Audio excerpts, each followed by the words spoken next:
Husnabad municipal కార్యాలయంలో 7 మండలాలకు సంబంధించిన విద్య, వైద్య, వ్యవసాయ, విద్యుత్ అధికారులతో మంత్రి పొన్నం ప్రభాకర్ సమీక్షా సమావేశం. నియోజకవర్గంలో విద్యుత్ సంబంధిత సమస్యలు, యాసంగి పంటల విధానం, యూరియా సమస్యలు రాకుండా తీసుకోవాల్సిన చర్యలు, పాఠశాల మౌలిక వసతులు, మండలాల్లో మెడికల్ క్యాంపులు, గ్రామాల్లో ఆరోగ్య పరీక్షలు తదితర అంశాలపై సమీక్ష సమావేశంలో పాల్గొన్న గ్రంథాలయ సంస్థ chairman Lingamurthy, Husnabad market committee chairman Tirupati Reddy, vice chairman Banka Chandu, Shivayya, municipal commissioner Mallikarjun, medical ఆఫీసర్లు, ఏఈలు, ఎంఏఓలు, ఎంఈఓలు, ఇతర అధికారులు.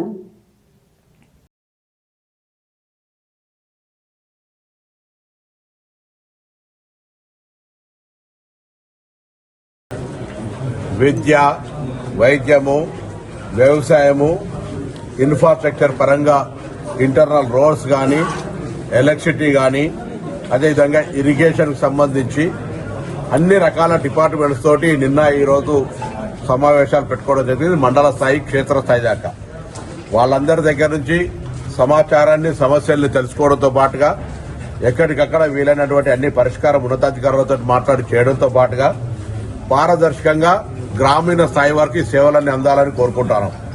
ఉదాహరణకు వైద్య రంగానికి సంబంధించినటువంటి primary health centres, sub stations అన్ని కూడా నిరంతరంగా పనిచేయాలి. అక్కడ స్టాఫ్ కొరతను తీర్చే విధంగా గౌరవ వైద్య శాఖ మంత్రి నోటీసు వెంటనే మాట్లాడి లిఖితపూర్వకంగా చేసి వైద్యానికి సంబంధించినటువంటి పర్ఫెక్ట్ గా చేసే ప్రయత్నం. వ్యవసాయానికి సంబంధించిన 43 రైతు వేదికలతో పాటుగా మండల వ్యవసాయాధికారులను, డివిజన్ వ్యవసాయాధికారులతో సహా సమావేశం ఏర్పాటు చేయడం, ఉన్నటువంటి ఇరిగేషన్ ఎంఐ ట్యాంక్స్ కు సంబంధించి అన్ని చేపలు వేసే విధంగా ఇరిగేషన్ ట్యాంక్స్ కు సంబంధించినటువంటి వాటరు, దాని కింద పారకం ఉన్నటువంటి పరిస్థితి, దానికి ఉన్నటువంటి ఏదైనా ఎంక్రోచ్మెంట్ ఉన్నదా అనేటువంటి అంశాలకు సంబంధించిన సమాచారం కావచ్చు. ఎడ్యుకేషన్ ఎంఈఓల ద్వారా ప్రతి పాఠశాలకు సంబంధించినటువంటి అంశాల లోపల సమస్యలను పరిష్కరించడానికి సంబంధించిన ఇష్యూ, ఈ విధంగా అన్ని రకాల సంబంధించినటువంటి ఇష్యూ లోపల ఈరోజు కార్యక్రమం తీసుకోవడం జరుగుతోంది.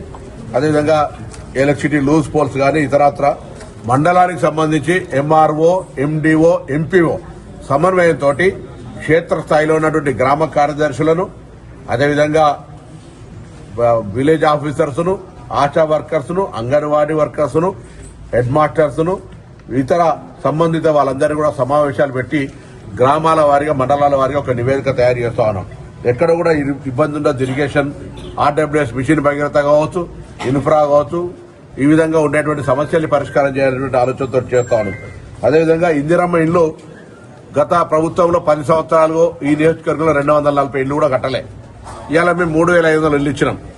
చాలా జాగాల ఇండ్లు నిర్మాణం లోపల జాప్యం చేస్తా ఉన్నారు. నేను లబ్దిదారులందరికీ విజ్ఞప్తి చేస్తా ఉన్నా, వెంటనే ఇందిరమ్మని నిర్మాణం చేసుకోండి. బిల్లులు మీరు కట్టిన స్టేజ్ వైద్య లోపల వారం రోజుల లోపల బిల్లులు వస్తాయి. బిల్లు ఏదైనా జాప్యం జరిగితే నా బాధ్యత. కానీ మీరు ఇళ్ల కట్టడం లోపల నిర్లక్ష్యమో, నిర్లిప్తతో చూపెడితే తప్పు. ఈ తొందర మార్చి లోపల కంప్లీట్ చేయకపోతే క్యాన్సిల్ చేసి నేను కొత్తగా మళ్ళీ 3500 ఇల్లు ఇచ్చే దాని లోపల యాడ్ చేసి ఇచ్చేస్తాం. కొత్తగా ఇళ్లకు కూడా వచ్చే అవకాశం ఉంది. కాబట్టి ఈ పాత ఇండ్లకు సంబంధించి శాంక్షన్ అయిన వాళ్ళందరికీ కోరుతా ఉన్నాం. ఈరోజు అక్కడ గ్రామాల్లో ఉన్నటువంటి మా ప్రతినిధులు కూడా కొత్తగా ఎన్నికైన సర్పంచులు కానీ ఎవరైనా ఇందిరమ్మ ఇళ్ల లబ్దిదారులతో కొత్త చొరవ చూపెట్టి తొందర ఇళ్ల నిర్మాణం పూర్తి చేసేటువంటి ఒక కార్యక్రమం చేయాలని కోరుతాను. అదేవిధంగా మన గౌరవ ముఖ్యమంత్రి గారు వచ్చినప్పుడు వెటర్నరీకి సంబంధించి ఒక ప్రత్యేక స్కీమును ఈ ప్రాంతానికి ఇవ్వమని చెప్పినా ఇక్కడ పాడి పరిశ్రమను పెంచాలనే ఆలోచనతో ఉన్నాం. పౌల్ట్రీ పరిశ్రమకు సంబంధించి కావచ్చు, సెరికల్చర్, హార్టికల్చర్ కూడా పెంచాలనేటువంటి ఆలోచనతో, వ్యవసాయానికి సంబంధించినటువంటి ఆయిల్ ఫామ్ సంబంధించినటువంటి ఇంప్రూవ్మెంట్ కూడా చేయాలనే ఆలోచనలో భాగంగా వెటర్నరీ వాళ్ళతో కూడా మరి సంబంధితంగా రివ్యూ చేయడం జరిగింది. ఆర్ఎన్బి రోడ్లు, పంచాయతీ రోడ్లతో పాటుగా ఇవాళ గొర్రెలకు నట్టల మందులు వేసే కార్యక్రమంలో తీసుకున్నాం.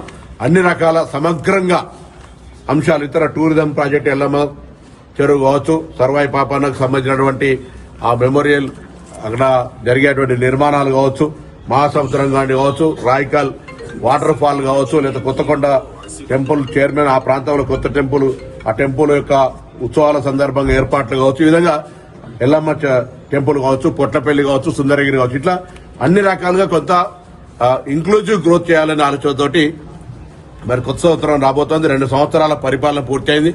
ఒక హనుమూన్ లాంటి టైం 2 సంవత్సరాలు చూస్తూ గడిచిపోయింది. కొత్త ప్రజలు వచ్చినారు కాబట్టి తప్పకుండా టార్గెట్ ఓరియంటెడ్ లా ప్రతి గ్రామంలో ఉన్నటువంటి సమస్యలన్నీ ఒక పద్ధతి ప్రకారంగా అన్ని పరిష్కారం చేయడానికి సంబంధించి అన్ని క్షేత్రస్థాయి అధికారులతో, జిల్లాధికారుల పిలువలే ఓన్లీ ఎక్కడైతే క్షేత్రస్థాయి అధికారులు ఉంటారో వాళ్ళందరితోటి ఫీడ్బ్యాక్ తీసుకున్నాం.